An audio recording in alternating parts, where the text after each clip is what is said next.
Hello and welcome to the Pens and Pixels podcast. That audio is spiking. Holy fuck. This week in the fucking podcast, I'm Cal G. To my left is Mike Kent. Well introduced. Yes. This is a 5-minute warning. This isn't actually being recorded the week you're hearing it. This is in the past. Yeah, or in the future. This is another filler cast. One of us, again, has obligations. Mm-hmm. Yeah, we'll leave it at that.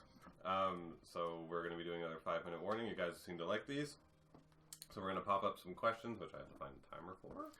And we will go through all of those. Again, remember, guys, if you want for our future 5-minute warnings to drop off a question yourself, leave them in the comments below, or send us an email, or tweet at us, whatever you want to do. Send an email at meetpensandpixels@gmail.com, or you can tweet at me, at the CalG, or at Mike Kent Draws. Yep.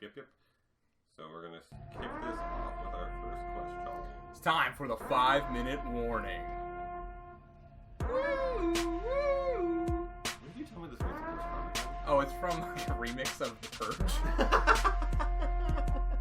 Great. Isn't that fantastic? That's fantastic. Yeah, it's such an unexpected, So everyone out nobody ever expected that.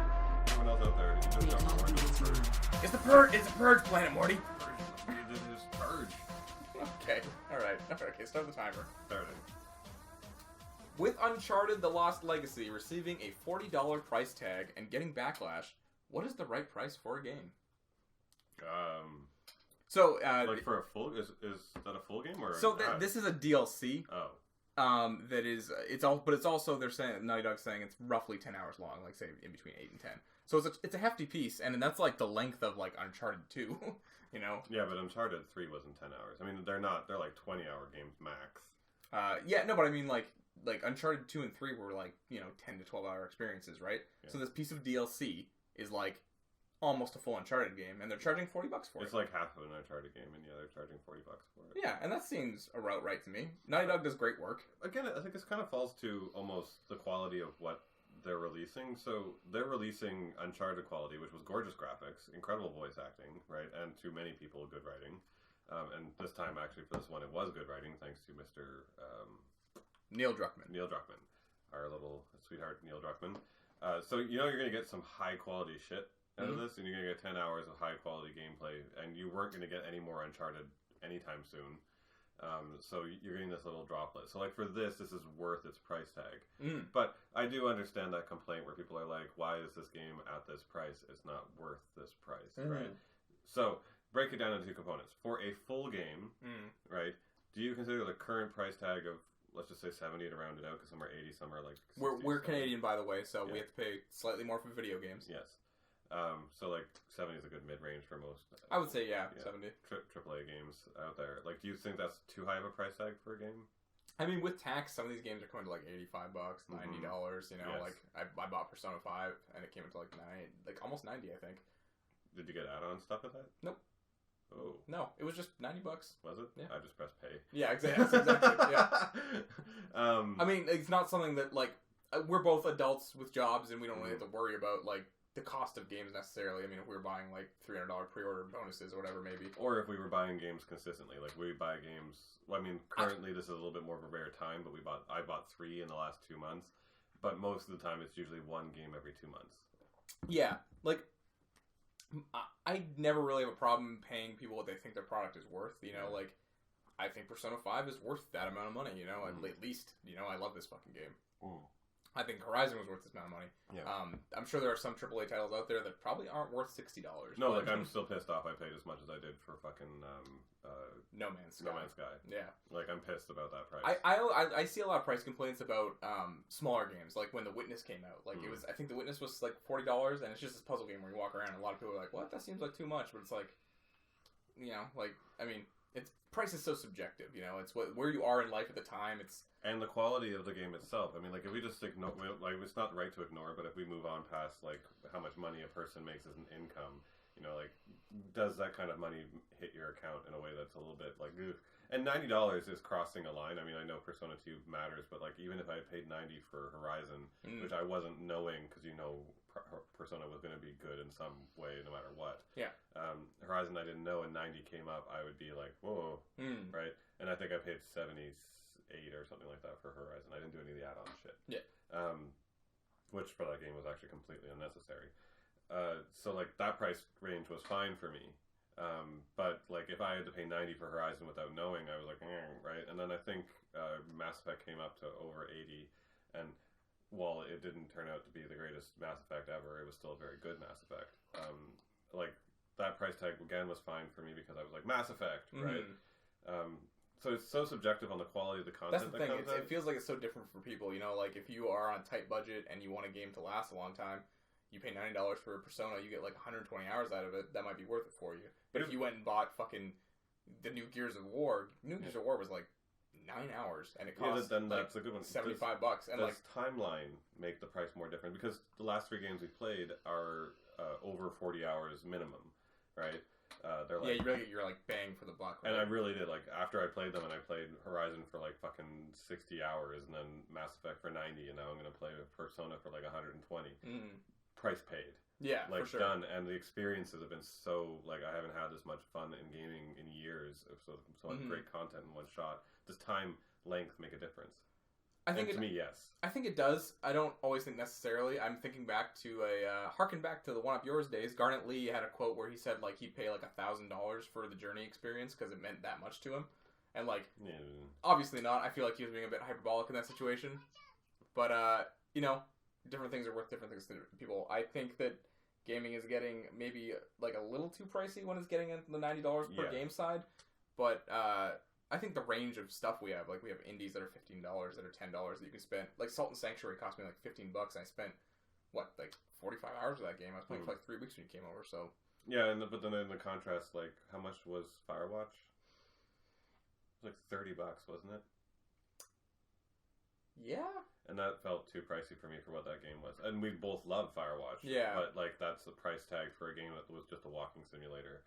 For 8 hours, not even. I think it's like 4. I really want to. I always want to check what Firewatch's price was when it came out. Yeah, well, I remember when it happened, and I was looking at it, and I knew what kind of game it was. I was like, so to really answer the question at the end of the day, it's very subjective per the game, and I think that personally, between me and Cal, it's the same thing. It's like the developers need to think about what kind of game they're going to be releasing, and is it worth that price point? And as for the Uncharted DLC, yes. I think it's very much worth it, considering the quality of what that's going to be. Firewatch says $19.99 right now. It's 20. It was probably $20. I don't know if it was 30. It was more than 20. I mean, it was also. This is also now, so maybe last year was $10 more. It was more than 20. It was closer to 30, I think, after tax. And when that came through, it was like a little bit like. And I know that there's pieces of that pie that segmented off: the piece for the PSN, the piece for the fucking subscription, the piece for the like all of that shit. $19.99 seems like a sweet spot for that game. Yeah, that's fine for me. All right, next question. Is this the best year in gaming? If not, what is? Now, we don't have a list in front of us or anything. No, but I can go back over my memory. But okay, this is kind of funny. Me and Kyle talked about this off air many times. This beginning of this year has been insane. Insane. Like, insanely good. The amount of variety for just people, not even necessarily us, but like, even for us, but like, just for people in general. Like, there's so many good things that came out. Like, starting with Resident Evil 7 came out. Neo, Nier, a lot of people fucking enjoying that. Zelda, a ton of people enjoying that. Persona 5, Horizon, like Mass Effect, like so many fucking things that people are just loving, and they're all like most of these are meaty games that are long, like, and they're all very close together. So we're getting them without being like, okay, I beat this 6 months until my next good game. Because like last year was bullshit with the amount of time between good games. It was just like, how much fucking indie game can I find to fill the gap? Yeah. Like you and I did that for like the first half of the podcast. We were sitting around going like, I've got nothing to play. Indies? You know, like what indies are you playing? We got tons of indies. So the beginning of this year has been heavily front loaded with incredible stuff. But if you look at the release schedule, as of after Prey, it is dead.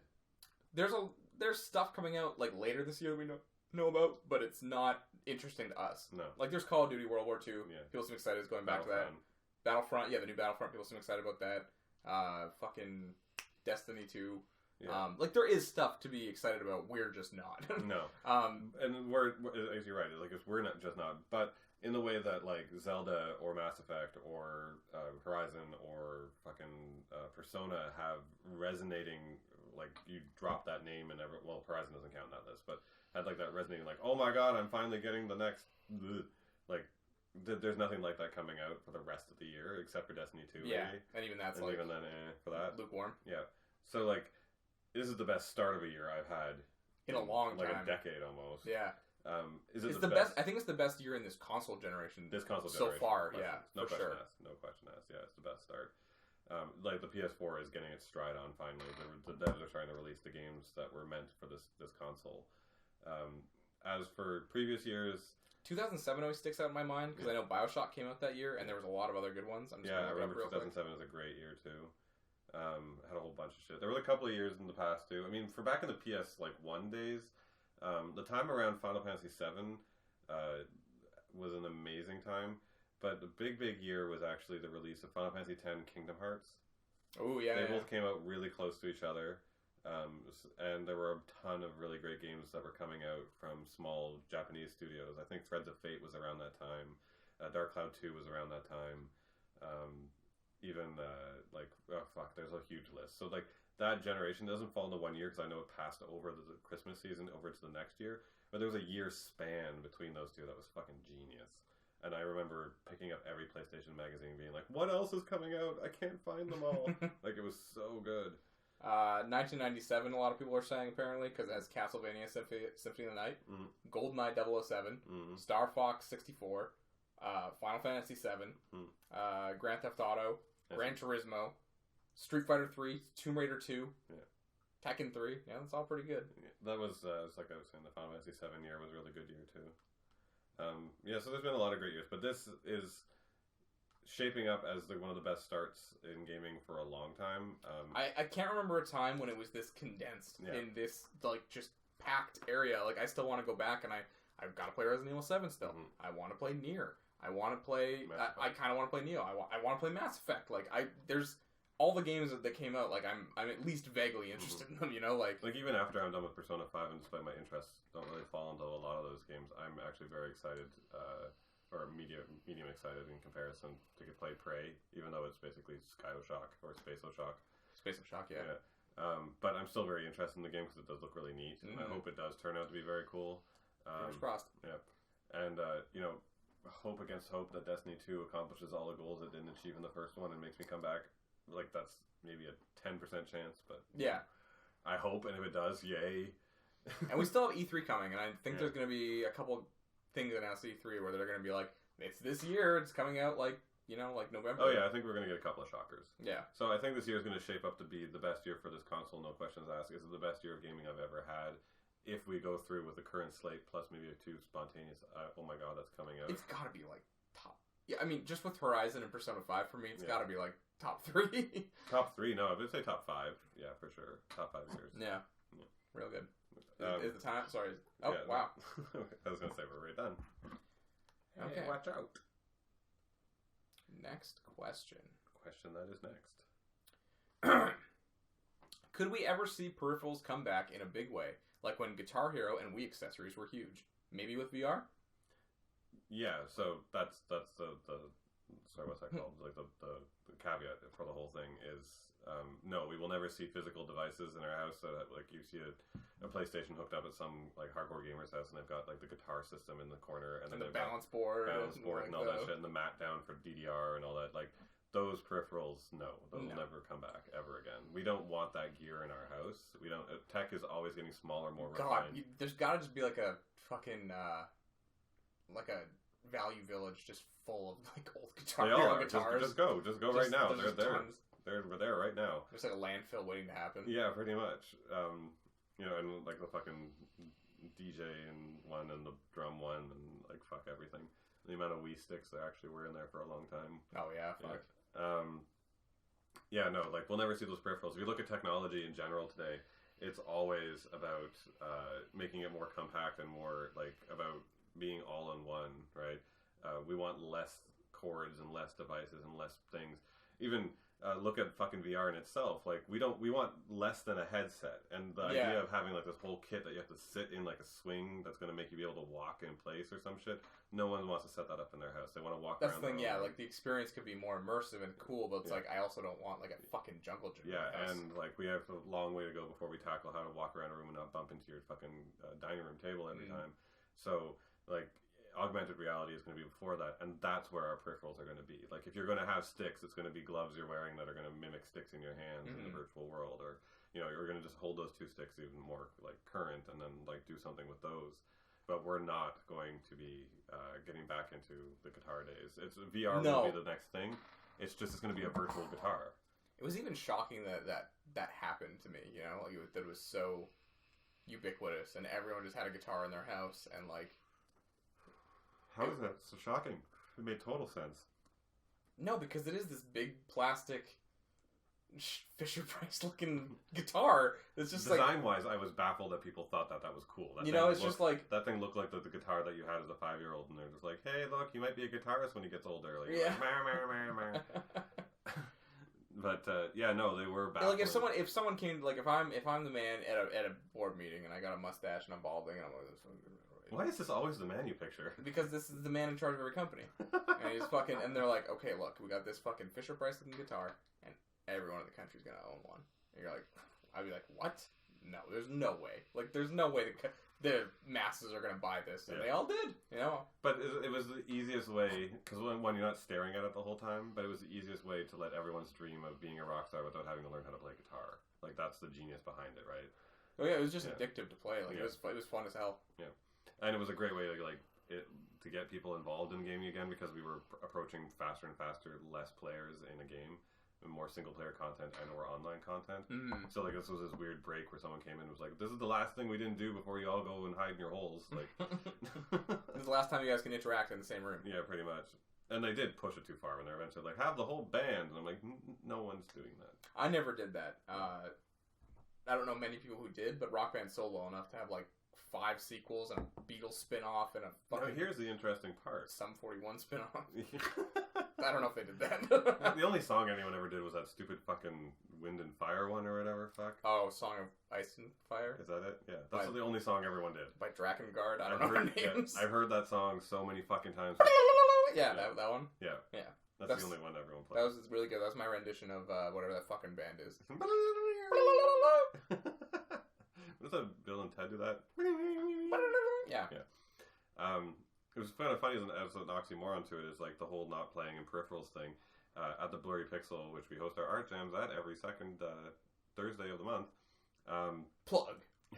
They have the full guitar band set up. There are people on that thing every single time. It's almost better in a situation like that because you're social, you're friends, and it's just there. The future of the arcade is back because we all actually want to. These pubs there's 5 of them in town now. They've all appeared within the last 3 years. They're all doing exceedingly well. We all want to go back out and hang out. The Smash Brothers tournament thing was huge. It's a whole collective now run by the guy I used to work with at Simfront. And like it's huge. They all get together. They get together once a month or twice a month, and they have a full thing. And there's like 45 of them a night, and no matter what. And fuck. Like we want to get back together. So like peripherals in that context is funny. Like get me out of the house, and I'll stick myself in front of a plastic guitar. Yeah, for sure. Yeah. And then it's rotting in someone else's house, not your own. Yeah. Or in a bar, getting covered in. You don't got to bring it home with you. Yeah.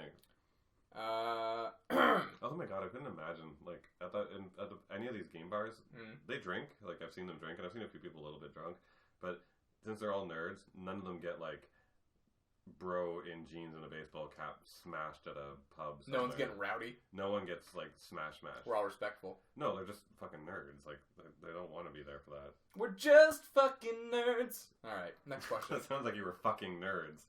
I'm just fucking nerds. The Candy by Willy Wonka. All right, next up. That's their song for their next fucking commercial. Yeah, their next ad is you standing there and like in your hat singing soulfully. You can't even fuck nerds though. They're just little rocks. It wouldn't even be good. Didn't they always look like they had butt cracks though with the weird rump ripples in them? Oh yeah, totally. Yeah. I always liked the little nerd characters though. They look like anal. Now moving on. Is there any cultural touchstone movie or game that you don't like and find yourself constantly defending? And not defending the game, but defending yourself. That I don't like it? Yeah, like when you're like I don't like Assassin's Creed, and you're like, what? And you gotta fucking whatever. Yeah, you do this all the time. What do I do? Most of the things that you're thinking of, I haven't seen, so I have to defend not having seen them rather than me like not liking them.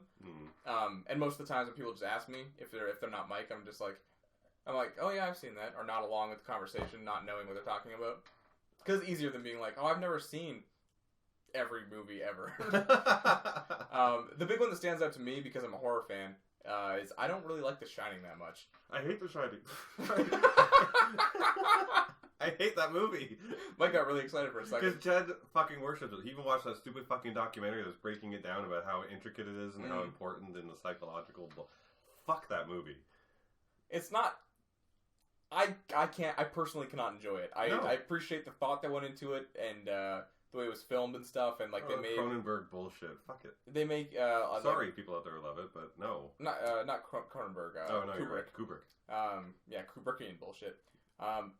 But yeah, I just never got into it. I watched it when I was young, and like I was hyped about it then because I knew it was The Shining, and I thought it was gonna be super spooky, and I wasn't scared at all. So I was really disappointed. And then I watched it when I was a bit older, like kind of trying to be like, well, horror movie doesn't necessarily need to like spook you all the time. Yeah. It's about atmosphere, and I tried to like reapproach it. It gets under your skin and it like crawls underneath. I'm like, no, it doesn't. It's about some idiot who listened to a ghost. It doesn't. I like the Simpsons parody more. Yeah. You know, like I just don't like it, and I feel like wrong because I'm such a big horror fan. I'm like, ooh, but I really don't like this thing that everyone loves. Like, what am I missing? You know? Yeah. It just doesn't connect with me at all. Mm-hmm. No, I same thing. Totally, one of my ones is The Shining. I don't get it. I've watched that movie so many times now. I've watched it probably like once every 2 or 3 months with Jed. He loves that fucking movie, and no. Yeah. No, like there's nothing to it. I end up like turning something else on or getting my headphones in and turning my computer on. And the thing is, I like other Kubrick movies. It's not even like his like directorial style. Like I like Clockwork Orange, and I like 2001: A Space Odyssey and stuff. Yeah, fucking genius movies. But yeah, that one and you know when he goes in the horror realm, you should be like ooh, but like just nothing for me. No, nothing. Just leave me with a flaccid dick. Yeah. Expecting so much more out of it. Everyone's like, oh, the kids and the blood and the what. I'm like, it's not. Anyways, whatever. Yeah. For games, for me, for one that I always have a strong dislike for and have to defend is hating Halo. Yeah. I hate Halo. I've never liked those games. The first one came out, everyone was having a giant conniption about it, and I'm like, this is the most basic first-person shooter I've ever turned on. This is GoldenEye with a new skin. Like, there's nothing special about it. It hasn't done... I think it blew up because of the console multiplayer, right? Because it had the GoldenEye effect again of like just people got to play in the same room and they did it good and like that was it. Yeah, and then it became like part of one of the first true competitive games. I understand and appreciate its mark inside of like the world of gaming. It is a huge milestone for making competitive gaming real and like the world of first-person shooters and opening it up to a wider market away from just nerds and stuff. Like it had a massive impact, but like game as a game, I was like, there is nothing here that I have not done before that is even interesting. And on top of all that, his design is just a fucking Doom guy outfit, just different shapes. Green. It's a green outfit, like, with a fucking different shape. And I'm like, it's not all that interesting. It was like, oh, I love the Doom guy, and I love Halo. And I'm like, it's because you like the same design. And I was always surprised again. Halo is kind of, like, goofy. And, like, other things that get big, like Call of Duty's all serious and, like, kind of, you know, shitty like that. And, like, Halo's, like, really bright and purple and green. And, like, there's these fucking weird little aliens and all. And, like, this is really, like, goofy and kind of over the top. Like, I'm surprised so many people latched onto it as this, like, thing to love. And that was the other thing. People got so like hardcore and they're like, oh, the lore, like it means so much. And I'm like, have you played other games like at all? Any? Because like all it is a guy doesn't like aliens, kills aliens, you know. And they're like, oh, Cortana, and I'm like, it's not the first person to fuck something, like, you know. I played 3 and ODST. And that was just because like me and my roommate wanted something to play, like some co-op game. And we played through it and it was fine, but like I don't have any particularly like, oh, that was really good or anything, you know, like it was just... I could never make myself play any of them, not even the campaign modes. Like, I would get in about maybe 6 hours of time, like, into the game in general with multiplayer and single player, and I was just like, I've accomplished this. Yeah. Like, I don't have more desire in any way. Right? But I mean, Bungie, like, they brought the feel of shooting Halo and refined it so much, and that's why Destiny was a pleasure to play. Yes, that's what I mean. Like, I totally appreciate its milestone and what it represents, even code-wise, design-wise, and what they did to accomplish making such a massive, popular game that reached everyone. But, you know, like, I have to defend the fact that I didn't like playing the game. Yeah. All right, next question. Mm-hmm. What character made you feel most empowered playing as them?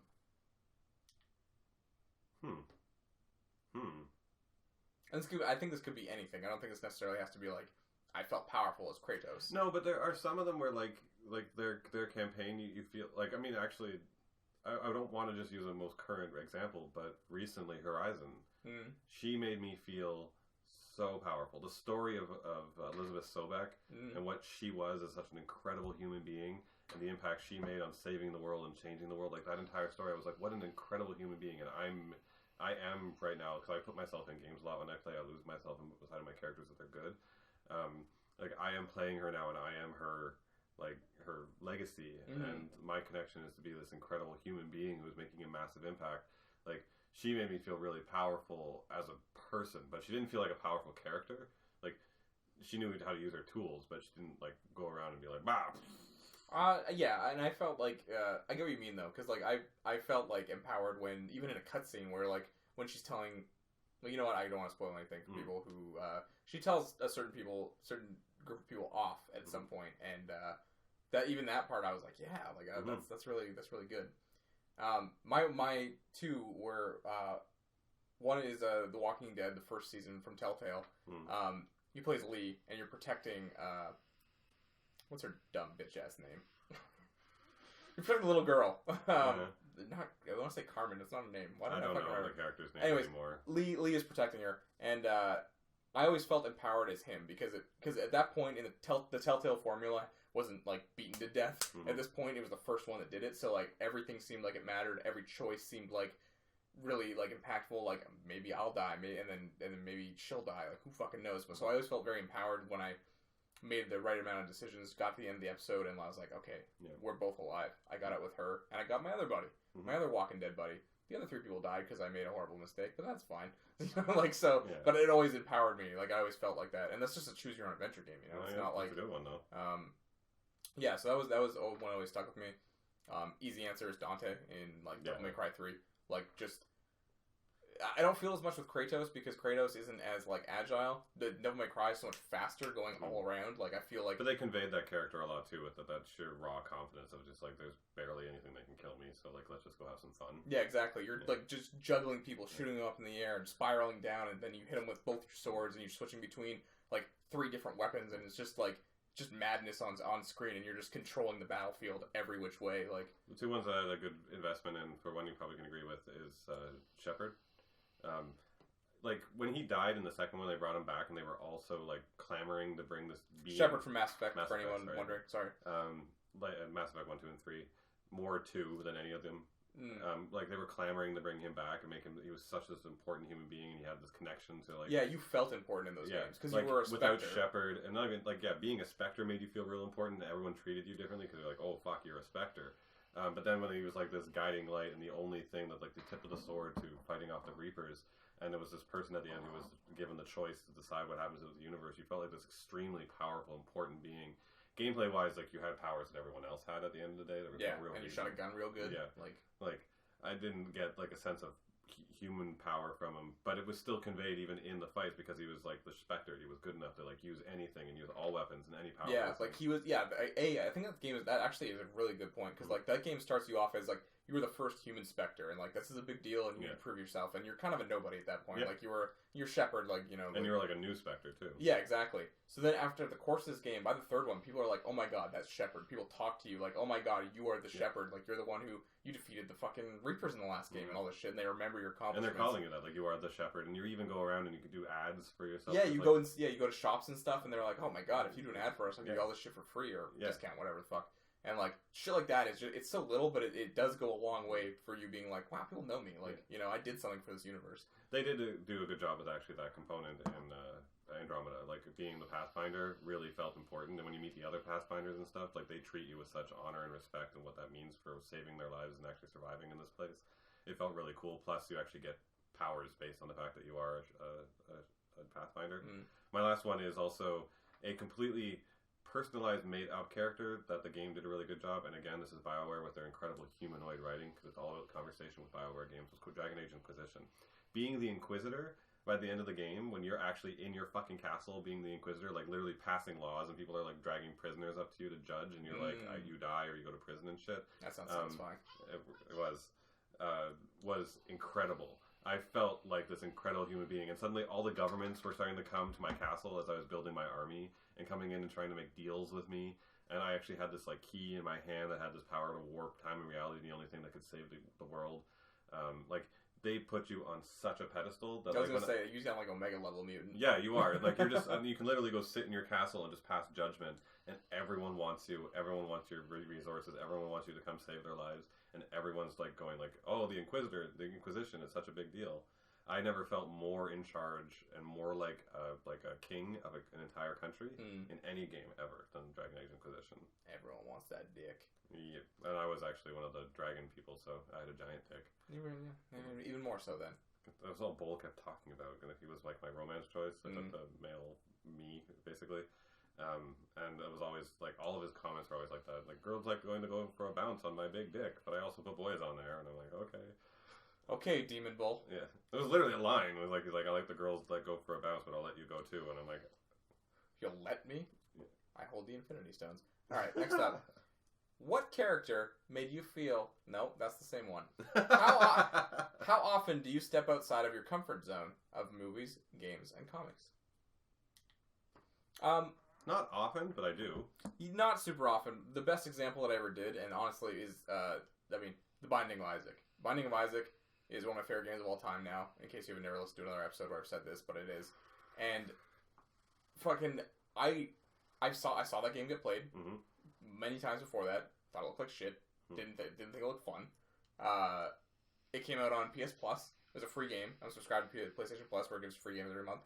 And it came out, and I was like, there's nothing else out at the time, and I was like, whatever, I'll try one of the free games this month. Tried it, and that's one of my favorite games of all time. I stepped outside my comfort zone and found one of my favorite games of all time. But it's still in gaming, though, right? Like, that's still a comfort zone where you can still sit down and play your games. What about breaking outside of that entirely? You know? This is referring to...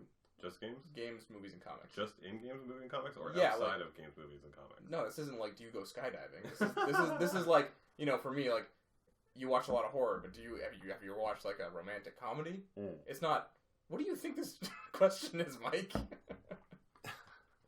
Well, for me, let's see. Inside of games, when I break out, I don't break out often at all. Actually, I stay. That's really what I'm. Yeah, this is. I mean, this isn't like the jogging podcast. We're not like the. Yeah, I get it. What are we? Okay. What did you? We have a limited time. Let me answer no. the What question. did you? No. I want to break this down. What did you think it meant? I'm gonna answer the question. We have 3 minutes. Did you mean that the question was giving a premise like you only do these 3 things? Have you ever done anything outside of it? No. Anyways, I don't really break out of my comfort zones on my games very often at all. I'm usually very much stuck into anything that has an RPG element. If it doesn't, I don't touch it. I used to not touch first-person shooters at all. Like, I wouldn't do anything. BioShock was one of the ones that actually broke that for me, because it was so RPG heavy in its elements, and I never liked shooters of any kind. And that was the first one I played where I was like, oh, it can be incorporated into this really cool first-person thing. I was so big on making sure I could see my character and their costume and their outfit and what they were doing. I could not stand being in the face of it and not knowing what I looked like. And there's just this gun, and I'm usually voiceless. I was just like, I can't handle that. So BioShock was one of the first ones that broke me out of my comfort zone ever. I sat back and it had all the elements in it. And now it's become a thing. Almost all games now have an element from other ones. So it's harder to say today that I don't have... I break my comfort zone, because most games kind of cater to all of them. You know, like, Prey's coming up, and I'm actually interested in playing it. I would never play that game, but it's got all these RPG elements, crafting, and all this other stuff, where I'm like, ooh. It's not just a straight up, like, walk down a hall and shoot some men. Like, I would probably never play Doom. It has no interest to me. Like, the new one, because, like, I don't want to just charge down a hall and have things explode. Like, I don't care. But, you know, like, I do have my times where I do deviate a little bit in that context. You're right. Indie gaming is usually the main spot where I break away. Like, Firewatch was a big one. I would never have picked that up normally. But, again, like, the new wave of indie, everyone's talking about it. I picked that up. I picked up the Gravity one. Oh yeah. What was it called? Oh. Anti-gravity. I don't know. You're so clever. Fuck. What was that called? Anyways, so that was again the first-person game where you literally just floated around for 4.5 hours. Mm. It wasn't a bad game, but it was definitely very slow and boring. Mm. Journey was a big departure for me as well. Really? That one seems like something you just like automatically play. No, because to me, anyways. It was just this game of like things that float. I'm like, I don't want to just jump in a line. Like, I don't get it. Like, what's the thing? And I don't care how long my scarf is. Yeah, like, what is the point of this? And when I turned it on, everyone was just like, it's the greatest gaming experience I've ever had in my life. And I was playing it, and it was the same thing. It was just like, just pushing through silk. You're like, oh, through that whole game. Like, it was a whole departure for me. I've never played anything like that, and it was very different. But not often. Most of the time, like, when it comes down to games that are coming out, I'm like, isn't it an RPG? Does it have RPG elements? Is it fantasy-based? You know, like, I don't play Call of Duties. I don't care about my realism. I don't want to play a Spec Ops agent. You know? Like, no, I don't think I've ever broken my genre out into one of those. Mm-hmm. Have you ever, like, gone and played, like, SOCOM just cuz? No. But, I know that holds no appeal to me. I will if a game is, like, being, like, renowned as, like, you know, this is the best game this year sometimes, and I'll be, like, curious enough to give it a shot or something, but that's about as far as it goes. Like, yeah, PlayStation Plus is perfect for that, though, because, like, you just get it for free, and you're like, oh, this could be cool, so you can jump in and just be, you know, play it for a little while. Movie-wise, I like my superhero movies, I like my action films, but I watch everything. Yeah, I would say, like, if I hear it's good, I'm willing to give anything a shot. Yeah. Comics, I really gotta hear... I have to hear some buzz about it, you know? Like, if I'm gonna pick up, like, an indie comic. Yeah, for sure. I haven't picked up a comic in a long time, and usually it's only to follow the ones that I like to, like, listen to and relate to, so, you know, like, Ultimate X-Men was one of the ones that did that. But the rest, yeah, I mean, I'm pretty stuck to my staples with those, and I don't really pick up fresh stuff. Yeah. Yeah, movie-wise, yeah, always everything. I don't care what it is, I'll watch it. I've watched documentaries, I've watched, you know, fucking romances, you name it, they're all good. Next up. Is quiet. What game hasn't gotten the hype / press it deserves. So it could be now, could be in the past, something you remember getting just fucking tossed aside and you were like, why wasn't this covered more? The immediate one that comes to mind for me is something we covered on our top 10 indies to watch out for this year. And I never would have known if we hadn't watched some random list, like video list of like, here's some shit coming out this year. Jenny LeClue. Oh yeah. I haven't seen shit about Jenny LeClue. We're the only ones who've ever covered it, as far as I know, except for that other random YouTuber. Like, yeah. It was a surprise to find it. It was surprising that it looked so fucking good. And then now I'm like, it's coming out this year, and I was just seeing no buzz about it. I've never heard anyone mention it on any podcast I listen to. I think Jenny LeClue deserves like a lot more like talk. You know, it does. It looks really, really interesting. I just had the game and I just lost it. Oh yeah, okay. So there's one that I'm really excited about, and I have a personal investment, so I feel like there should be a little bit more hype around it. I went to Toronto for the Schools and Concept Art workshop there, and I met the art director from, I can't remember the name of the studio, but they're working on a game called We Happy Few. Yeah. And it's got more hype than Jenny LeClue by a large gap. It was at Xbox's E3 event. Yeah. Yeah. But... like, no one's talking about it. No one's going around like, I can't wait for We Happy Few. It looks like so cool. It looks like just literally all of the creepy parts of Bioshock and Fallout merged into one. And in this kind of like adventure game, it's a little bit more like choose your own adventure. There's no like action or anything like that or shooting. But it's an amazing art style with such a really interesting world built around these people who are popping pills to keep themselves happy. And then like the moment those pills fade, it turns out you might be eating a rat the whole time. Like, you know, it's really interesting. Plus, it's like that kind of like juxtaposition on the whole like keeping the world in the white picket fence or the British perfect, you know, clean, everything's proper and everything's happy life. I love that. I love that whole idea of that game, and no one is like, I see them talking about it all the time, and I see them using their every freaking fiber they have to connect to anything. They even have it as like ad artwork for the latest 3DS Max ad. Oh, really? Yeah, like. It's everywhere. I can see them trying it, but like it's up there, and it's just like, look at me. You're right, though. Since last like E3, I haven't really seen much on it. It has been delayed, I think, by like almost a full year since it was supposed to be released like a lot longer ago. But you know, that being said, even then, I mean, fuck, what was that other indie game that was delayed for? Hyper Light Drifter was delayed for like 2 years, and Yeah, that had a lot of hype. Yeah. Yeah, so, I think there's yeah, you know what I mean. Yeah, it's hard to think back on stuff that, like, from years ago where, like, I'm sure I thought that at the time, like, why isn't this getting more talk? But it's hard to think back now after so much time has passed and been like, yeah, that didn't get enough reception, Well, I can think of a few that have grown. They're the ones that have, like, a cult growing. So Dark Cloud was one. Dark Cloud had, like, no fervor behind it whatsoever. It even got 2 whole games, and people today still talk about them as, like, these great games that just kind of slinked by.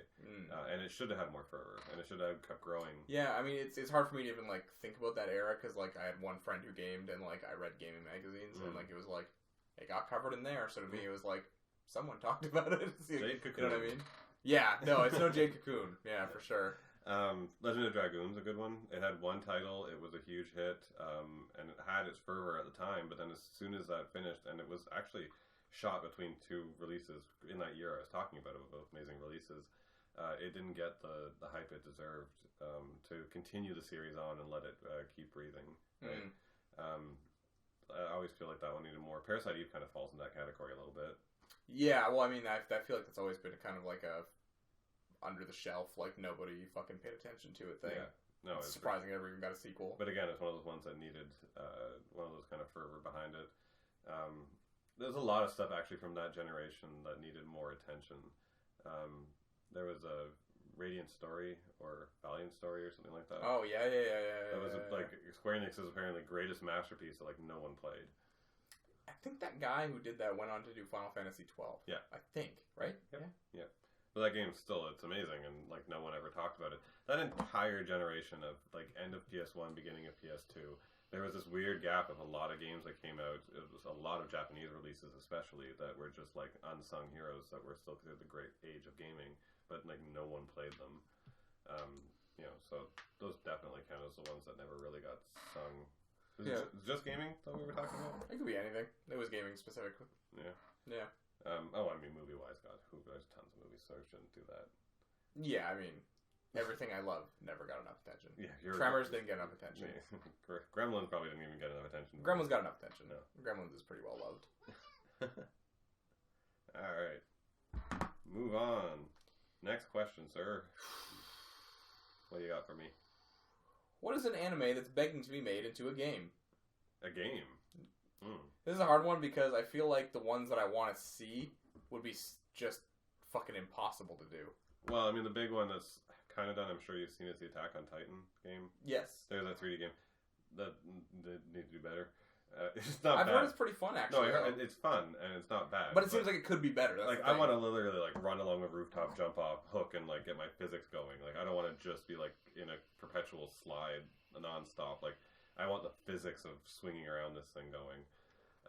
So Attack on Titan is one of my big ones. Yeah, so that's the thing. It seems like that could be done better. That's the thing. I even feel like the best Dragon Ball Z game, which is pretty fun, could still be better. It's not like polished enough or something. Yeah.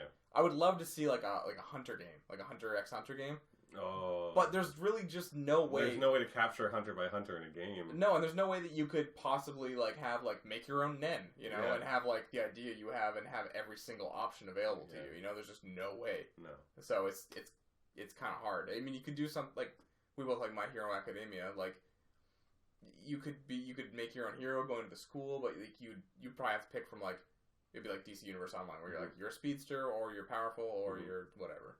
Yeah, no, that would work though in that context. I could totally get it out of like a DC Universe Online kind of sense. But the thing about DC Universe Online when it did that was that eventually, of course, everyone would have a power set that like was like everyone else's. Yeah. So. Well, I'm picturing this would be like a single player game, probably. Yeah. But even then, like there would be a very small amount of variation. Plus, once you've built one power set and you're playing it for a whole game, you'd be like, I want to play the other ones. So like just restricting yourself to just having ice powers would be kind of like, fuck, I want to actually have like also telekinesis. So it would be really hard. Actually, one I've always wanted is a third-person adventure Naruto game. Because I've played the fighting games. A lot of them have been really good. Some of the older ones were actually a lot of fun for me. Some of the newer ones were the Ninja Storm stuff is actually pretty cool. But like the actual idea of controlling like a ninja, and I would take it out of, like, I wouldn't want to play Naruto and repeat his story. Like, story told, done, we're done with Naruto. But, like, play inside of the ninja world, inside of Naruto's world, and, like, actually get to, like, run up the trees and hop around and, like, you know, go and hide in stealth, and then, like, you know, when someone tries to jump you, you can actually, like, leave a replacement clone. Ooh, that would be cool. Like, all that kind of shit. Like, I want to do all the, like... Like, half Metal Gear, half, like, action game, like, fighting. That'd be kind of cool, yeah. Because, and it'd be like a merger of an old game where you played as a ninja, and I can't remember it still, from Shadow something. Anyways, we Shinobi. Where it was literally, you play as a ninja, and you'd, like, hide on the roof, and you had, like, a grappling hook to, like, swing between the roofs, and you can only do stealth kills, etc. Mixed of that in with more of, like, the mystical shinobi techniques from Naruto. I've always wanted that game, for sure. Even if it wasn't Naruto, I just want that game. Yeah, I know, exactly. Yeah, for sure. Other games that would be really cool to be turned into, or other animes that would be really cool to be turned into that. I'm trying to think of anything. Fucking Soul Eater. Soul Eater would work. It would, well, yeah, because, I mean, there's only so many weapons you could just pick. do, like, Devil May Cry kind of deal. And yeah, and you could, like, level up your weapon, and, you know, you could pick, like, Scythe or whatever the fuck. You could have a whole variety of them, right? Like a massive variety of them. Yeah. That's the thing. And there's a Soul Eater game made, and it's, like, the most shitty thing I've ever seen in my life. It was on PS2, but no Japanese only, I think. Yeah. PS3? Something like that. That's the thing. A lot of anime games just are kind of like shitty fan service, it seems like. It does. Yeah. It's like trying to make and they have so much potential. Game based on a movie, right? Like every single time you're like, well, this is not exactly the experience I'm like, looking at. I don't want to like insult Japanese developers, but like give Attack on Titan license to like a Western developer and let them fucking go crazy. Or give it to one of your major developers who handed a Square Enix. Or yeah, not just some random like like small art house thing there. You're like, we can turn this out in 6 months. I'm trying to think of other ones that would be really interesting. Good would be Trigun. That would be really cool. I would love to be in that world and actually play as Bash and like run around with like being the best. They've done Gundam games, right? Yeah. There was a fighting game I played, but like a fighting game is like. But the bigger check mark for that is they have to get a good mech game. Yeah, that's true. Yeah, exactly, right. Like we haven't really quite solved how to make giant robots. I mean, actually, the best one would be the most current one, the one with the jetpack dude and the machine. Titanfall. Yeah. I think that's probably that's the best mech game to date, obviously. And it does look really cool. Like the mech looks really neat, and the fact that it was AI and all that, the new story mode, and the actual cool jetpack dude, and jumping in and out of your. I've heard that story. I've heard the stories were like so cool in that game. I do actually really want to play that. I do want to play the second one for the story mission now because like that sounds like a lot of fun. Yeah. But yeah, like it's the thing with the anime stuff. They defined a lot of game genres. But we haven't gotten those genres correct in gaming yet. Like a good mech game, we just basically got that with Titanfall. Or like a really good ninja game. We haven't really gotten a really great pure ninja game where you're not, at the end of the day, a samurai shooting flame from your mouth. Why aren't they like, why? There's so much to do with ninjas and they're just not capitalizing on it. No. Same with dinosaurs. Like, I mean, Neo is like, oh, he's a ninja. He's a samurai. He's not a ninja. Yeah, he's a samurai. Yeah. That's his Dark Souls in Japan. Yeah. That's all the game is. Next up is what? You're skipping? What are you doing? I might be skipping one. It's a commonly held video game convention that a game must get more difficult as the players progress further. Why do you think this is, and what would you change about this sort of system? Or I would want them to go back to it. I feel like it's been lightened too much. You feel like games are like a flat difficulty now? Yeah, like they don't scale like they used to. Like I used to go and play a game and then like, well, as a great example, Final Fantasy 15. Back in the day with Final Fantasy, it was a struggle in the very beginning of the game. So like losing 10 hit points made you cry, and then like halfway through the game, you know, you're spending all your time praying to God you can manage enough ethers in your your backpack and your potions to keep alive.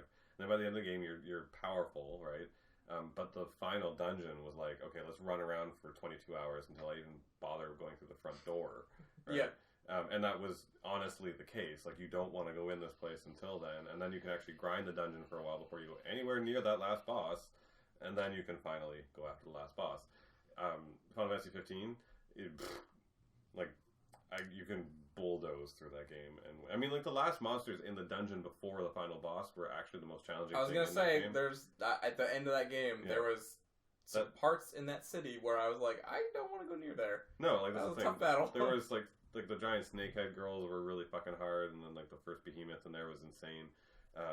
Like there was a few monsters in there that were really hard at that part, but then like the final boss was basically just a cutscene. But I'm finding that trend in games in general, where like you don't need to, like when we play an RPG, you and I do that thing where you run around in an area for a bit, so you get those 5 levels ahead, so that every time you go into the next area, it's just a little bit easier. Yeah. And that level gap gets larger and larger, and eventually it just makes the game smoother, and it's like that's how you play an RPG. Doing that now just makes it so everything's a one-hit kill for 45 hours. You know, like I feel like we need to go back to making sure that things are harder. I want to feel challenged again by a game. Horizon was the closest thing that maintained challenge through the game up until the fucking last boss. Yeah, well, I mean, at the end I felt like I could deal with basically everything. Yeah, that's fine, but it was always a challenge. Everything was a threat, no matter what, unless you were doing your job, right? Most of the time in other games, like, 10 hours in, I'm trying to think, because, like, I feel like maybe we play a lot of different games, but, like, I feel like I do get challenged enough. Doom, like, got harder and harder as you go on. They throw different varieties of enemies at you that you're, having to deal with in these arenas and stuff, like, trying to think some of my favorite games the last couple of years, like Metal Gear 5. Well, that's pretty samey all the way through, actually.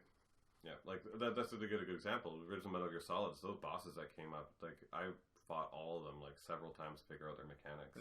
I mean, Google does defeat a lot of the difficulty of you sitting there trying to figure out how to beat it. Like you die twice to it, and you're like, I don't want to bother solving this, and they're like, oh, you're supposed to shoot it when a bird flies by, and you're like, oh fuck, all right.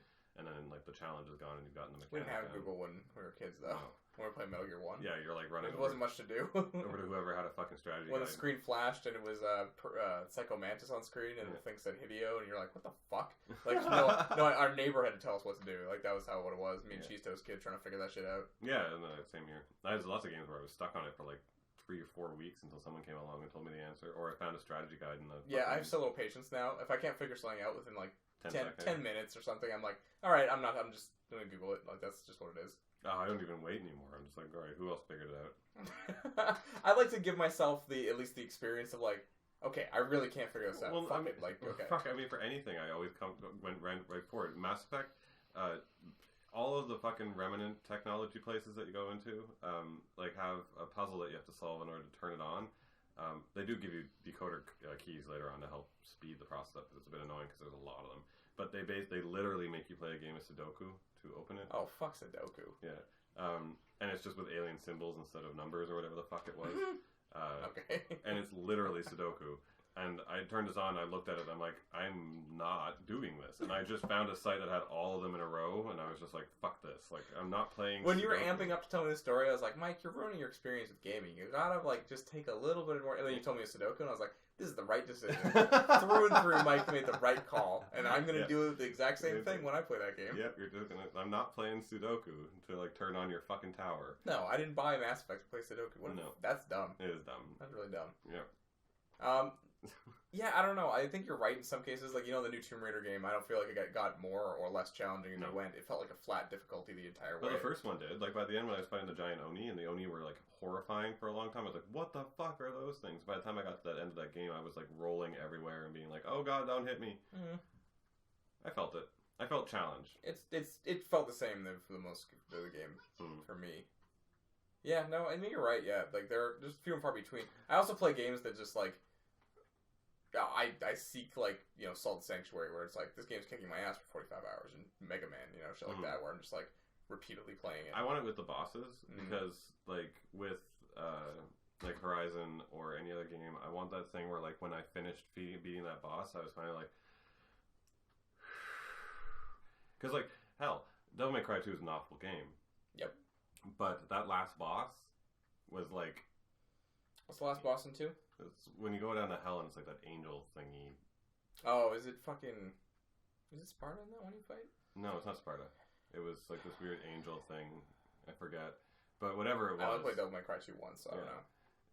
That fight, when I was a young gamer, I hadn't figured out how to like spot mechanics easily and shit. I couldn't even figure out how to hurt it. Every time I got anywhere near it, it killed me in 2 swipes, and I was like maxed on so many shit. So like I ended up like doing a stupid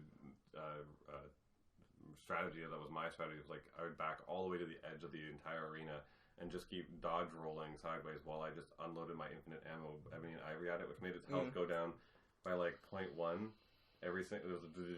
And I just do that infinitely until it would switch to its next stage and then roll the other direction. And it barely worked. Like, it would keep hitting me and killing me, and I did that like 45 times until eventually it did it. And I was like, when I finally did it, I was like, fucking good, done. Fuck. I want that sensation back. Yeah, I get that enough where I feel satisfied. But you play those games that are actually for like reflex challenge. That's the big one, right? Like, you like the idea of playing Nier, where I'm like, I don't want to play a game where I'm spotting patterns. And like one of my favorite games of all time is like Bayonetta. Yeah. So like, I'm into that kind of thing. I'm not into like the high like reflex kind of stuff, but I do want to experience a challenge where like I take a sigh of relief at the end. Yeah. Understandable. Yeah. Okay, last question. Can you envision anyone coming into the console market or dropping out? Nintendo. I don't think right now. Not now. Nintendo's on the rise right now. Not at this very second, no. Before the Switch launched, yes, I would have said Nintendo for sure. No, but I can still. Although, like, Microsoft is like, they're not like doing poorly, but like they're just so like blah this generation. If the what is it called, the Saber, the fucking what is it? Scorpio, whatever the fuck. Yeah. Doesn't do well. It will spell a lot of problems for them. But this is different on a business context because Microsoft in itself is in a precocious scenario right now because a lot of their hardware is not succeeding. Actually, almost all of it. Like their fancy Surface, which is a gorgeous piece of technology. I would love to have that thing. It's not selling because it's not a standard, and like it's not going to replace a Cintiq, unfortunately. Like it should, but because it's way better. But anyways, it's not. The Zune failed. The fucking the Windows phones failed. Everything failed. Right. They own almost every hardware producing company in the world, right? So that's a big difference to them. But when it comes down to the expense of paying for a game, for considering all the losses they're experiencing in every other market. I mean, they paid for like 3 years of development on Scalebound and they're canceling it. You know, it's like, but just this generation, they just. No offense to you if you own an Xbox, I'm sure you can play multi-platform games. There's been a lot of great multi-platform games, but like, it just seems so like. Bleh. Like, there's just been barely anything. Yeah, well, I played Quantum Break, and that was basically it. The Xbox One release was a giant booner. It was a giant booner. It was no good. It was kind of a joke. And despite them recovering, they did come back on a lot of. That's the thing. Like the numbers for them are better at this time in this generation than it was for the Xbox 360 last generation, and they were doing really well last generation. So they're doing like well. It just doesn't like feel like they are. They're just doing nothing. You're not seeing them in marketing a lot. That's like, the thing. If you're going to talk about to a company and be like, who do you want to invest in, and you're going to go Sony or Microsoft right now, right? Sony has more press, more exposure, more connections. It's just doing better. They're doing stuff that like. But it's also in every aspect. It's not just like they're making better games and they have a better system or something. It's not about that. It's about Sony is doing a better job at being a company and selling their console. Yeah, and they're just like they're coming out with like people on stage at E3 who I like more, and they're doing like little initiatives that they have the PlayStation Experience event, which is a cool event we look forward to now. Where they have great announcements. They keep punching us in the face with like, look how fucking cool we are. Look at all these big announcements we have. And they listen to us, right? Like even with the PlayStation 4 release, when we were all talking about exchanging games and still getting our discs and everything like that, they're like, well, we heard about that, so here it is, right? Like There feels like there's a response to the crowd demand, while Microsoft feels like it's not doing. They have a program called like #PS2 to PS4 where they're porting over they're like, hey, what from the PS2 library do you want to see on here? And if enough things get voted on, then they bring that one over. They just need to know what our priorities are. And to be fair, Xbox is doing like the Xbox backwards compatible thing, which is cool. They're just not making as big a deal about it. It seems so much more like community driven in PlayStation, where they're like, what do you guys want? It's a weird shift because like Xbox was always about community. They were the definer of the online community with the Xbox Live. And then that kind of birthed out more into Steam for the PC world, and then like the PlayStation. And Xbox always used to do this like, it was like Summer of Arcade, and they did like Castle Crashers and Braid and Limbo, and like it was a big deal. And they released all of their content very much for free. Like the C# library from Microsoft is just like, just have it, everyone. Go program, make games for me. And it seems like they just kind of like lost their way. Like now, again, PS4 is getting like a ton of better indies, and like, but Xbox, you had that fucking corner. Like you had Summer of Arcade, and like, but then one year you just stopped, and then it just never came back. And then you didn't give that support for Xbox One. You were like, no, we're closing down the doors. It's harder for you to get access to. We don't want you involved. Like, it was very much like, why are you taking a reverse on your stance from before? Well, PlayStation's like, you guys did that right. We're going to do that now. And they're not even doing it as well as Xbox Live Arcade did it in its day. No, like, that's the thing. That's the thing. Like, you guys could beat them in it, but you're not doing it. So you're right. Like, Microsoft's in a precarious situation in the console world for sure.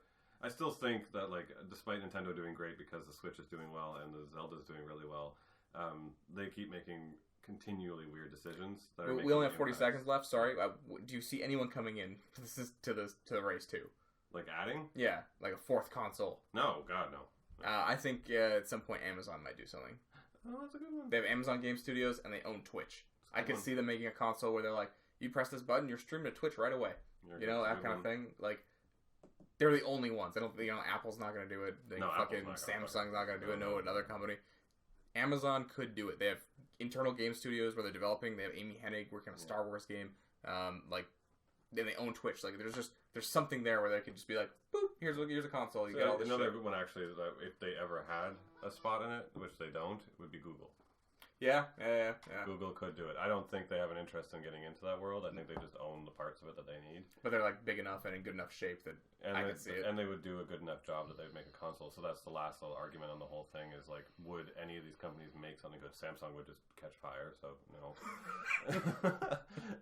But harsh, but true. Like go through a lot of them. No, they would never.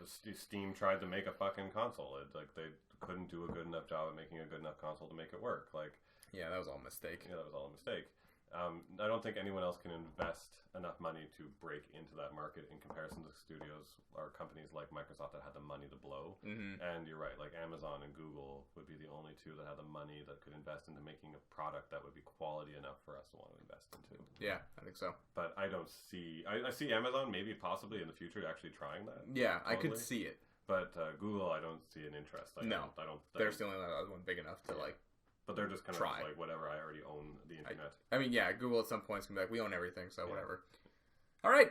That was another 5-minute warning in the bag. Mm-hmm. If you enjoyed what you listened to, you can find me on Twitter at @TheCalG. You can find Mike at MikeKentDraws. You can find Pens&Pixels across all social medias. Pick your poison. Yep, so please make sure to drop us a like, a share, and a subscribe on YouTube, SoundCloud, and iTunes. Those ratings and likes and subscribes and all that stuff really help us out. If you want to talk to us in any fashion, you can leave us a comment, again, on YouTube, SoundCloud, or iTunes. And you can either also send us your questions by Twitter or by email, which is at meetpensandpixels@gmail.com. And be sure to drop us a line. We'd love to hear from you guys. Just fucking nailed it. Every time.